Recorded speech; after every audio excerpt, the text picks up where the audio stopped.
It's Laura Eubanks of Design for Serenity with your succulent tip of the day and day 4 in Poway. Woo! Okay, so this has been a big one today. We have got a lot done. We recalculated and we're in the 30s on soil in terms of cubic yards. Greg lost count at like 34. So over here. So, yeah, so we just when I thought we were done, I realized we still needed some up here in this bed. So, you know, there's another approximately half a yard here. And now we're in the process of filling in and creating more movement over on the right-hand side of the drive. I want this to be really, really, really dramatic. So we still have probably 7 or 8 big boulders to stage. And I'm probably going to want Greg to pick up some 2-foot minus boulders, maybe some pretty honey quartz or Baja Cresta or some other really pretty fancy rocks to throw in, you know, here and there. But I'm dialing in now. I'm dialing in. Greg has started irrigating. In this job, we are doing rings around each plant since this is a specimen garden. I made an executive decision. I had an aloe ferox here where this Baccarnia recurvata is, and I realized since we're keeping the palms that the aloe ferox didn't look good and the Baccarnia made a lot more sense because it's so palm-like.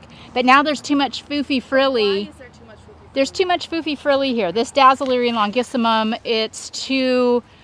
the petalanthus, the Dazzlerian, and the Baccarnia, and then that Dazzlerian up there, it's too much of this.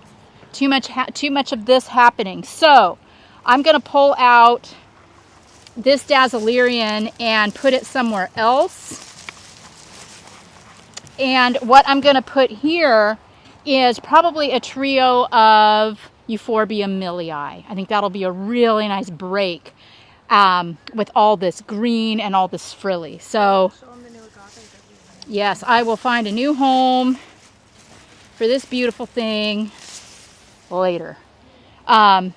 The Gleasons have been added again. John and Chris said, hey, we were glad you liked the blue flames. Would you like some angustifolia? So Luke and Hannah went over and dug out this monster. I've never seen such a large angustifolia. Have you? Anybody? I mean, holy crap. This is at least 3.5 feet by 3 feet tall. It's stunning. So we got 2 of those. And we got one of the most beautiful agave bracteosus I've ever laid my eyes upon. We got Big Bertha in, and we were laughing because this could go a couple of ways here. Bertha, these are, if you picture these as being legs, the legs are either pointing up, like the stirrups at the gyno ladies, or we could put boots on them and pretend like she's buried in the ground. But what all of this is, I will leave to your own interpretation. This is such a fun cactus. And look at dozens of flowers. Check that out. Covered. It's going to be covered. So I wanted her to have a place of prominence where she would be seen. This has been challenging staging these plants. This is not a beginner course in succulent staging because you really do need to know how these things are going to grow. It's really important. So I've got a Pringlei. I don't generally get to use these because they get so incredibly massive, and you know my installations are usually smaller. But this Pringlei, it's going to get, you know, it's just going to keep on going. So this was the perfect spot for it. I've got my trio of Dracaena Dracos. This millii, not millii, this is Euphorbia Tiricali. These are all cuttings. If you remember on day 1, this plant was up at the corner on the other side and we dug it out, but we preserved it. So this is just the perfect blast of color right here, I think. I have staged my Yucca rostrata. Also wanted to put it in a place of prominence where it wouldn't be buried by anything in front of it. So our Euphorbia resinifera is right here because this is a plant that spreads. Doesn't really get real tall, but it spreads out, so that seemed the perfect place. We still have tons of barrel cactus. I couldn't be happier about that because I'm thinking that I'm probably going to want to frame out this installation with them. We'll see how it goes tomorrow. Sorry? Yeah. The barrel cactus almost take the place of a boulder in the installation. They're so big, and they also act as retention. So thus these three right here in this really tricky part of the landscape. We got our Bacarnia in the ground. This was the one that we pulled out from the backyard, and we decided that this girl has a story to tell. This girl has done some time. She is no stranger to rehab. Definitely needles for her, and she has just been rode hard and put away wet more times than one can count. But now that she is in this beautiful place of prominence, and she's going to get an irrigation source to her, I think she is just going to fluff out and be a happy camper. This was the smaller angustifolia that we got from the Gleasons, and it's also stunning. So remember this yucca? We want to pull this in. This obviously was here. We want to pull it into the install, so we're going to be going around that. You know, this side's actually gotten a lot bigger since we started on Monday, but I don't care. If I have to, if you see me in your neighborhood with the shovel, look the other way.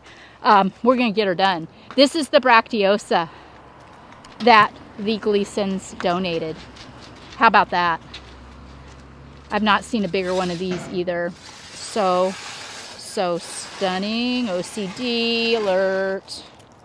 Okay, I'll get on, back to that later. And we planted a Mediopicta alba up here that I'm thinking the guys planted it exactly where I told them to, but now that it's in the ground, I realize it needs to come over more. It's too close to these blue flames. So tomorrow we'll move this over to about here. Again, knowing how things are going to grow, and this has the potential to get quite large. So still haven't figured out what I'm going to do up here. That'll be fun. Haven't spent a lot of time out in the front yet. I've been focusing on the inside, but we do have, we got an aloe vera planted. We got a little barrel cactus out here. There's still a lot of tweaking. I still have a bunch of plants at home to bring, 15 gallons that were left over from another job. So yeah, we got our top dressing rock and our rubble, although I think we're going to need at least one, if not two more baskets of rubble. This is the Baja Cresta 6 to 12, and this is going to be used to frame out the design. Also, we're going to run it along the fence line to keep the burgundy lava from bleeding into the neighbor's property. And then we need up there, I don't know if you can see it, but there's a piece of wood basically holding up the flower bed, and we're going to dry stack that, and that's going to take a bit of rock, so we may need more. Yeah, the burgundy top dressing is burgundy lava. And lights. We're also going to be installing exterior illumination. I think it's important, particularly at the entry, since the rest of the front yard is going to have to wait for phase 2. At night, we'll blow this out, and it's all you'll see, and it will be really beautiful. So definitely lights here. We've got pathway lights that go up the drive already. The client already has those. So Greg is going to add some additional low voltage spots and well lights on our specimens now. So what I've been doing all day is just walking around in circles around this installation and checking it from all angles and looking for gaps. Adjusting plants, moving things, tweaking things, pulling in more soil to create more drama. But it is absolutely taking shape. It's as stunning as I had visualized it. I really, really thank you all for following along, for your enthusiasm, for your comments. You've all just been tremendous. And I should have probably made you guess how many yards of soil and then shouted out the one that was closest, because it was an obscene amount, but I already told you. It's like we're well into the 30s, which I think is quite possibly a record. I don't remember ever bringing more than 30 yards into an installation phase before. But yeah, no, you never know it. that's the thing. But this, these estate properties are foolers. They're humongous. And when they're all filled with landscape, it can be very difficult to really see what you have to do. When I bid this job, it was still full of plants. And then when Greg and I came back right before install and she had her gardeners remove everything, I was a little panicked because it turned out to be way bigger than I remembered. But it's okay. It's the instincts, and I bid it just right. We have enough of everything. And then especially with the Gleasons coming in so clutch with their donated plants. Oh, I remember what I was going to tell you guys. We're looking for volunteers on Saturday to help us knock this out. And so if you are interested and you're local or semi-local to Poway in San Diego County, and you would like to come hang out with the cool kids, then by all means hit me up. The best way to do that is to DM me through Instagram or to email me at designforserenity@yahoo.com. So I will give you more information when you do that and let you know what you need to bring and what you need to expect. But plan on having a barrel of monkeys. We really do have a super good time. So I hope to meet some of you on Saturday. Let me know. More the merrier. What is it? More hands make light work, or something like that. Okay, so I guess that's it for today. I have a consult in El Cajon to get to, so I'll keep you posted on that. This has been Laura Eubanks of Design for Serenity, reporting with the most amazing team of people on the planet, and your succulent tip of the day and day 4 in Poway. Bye, guys.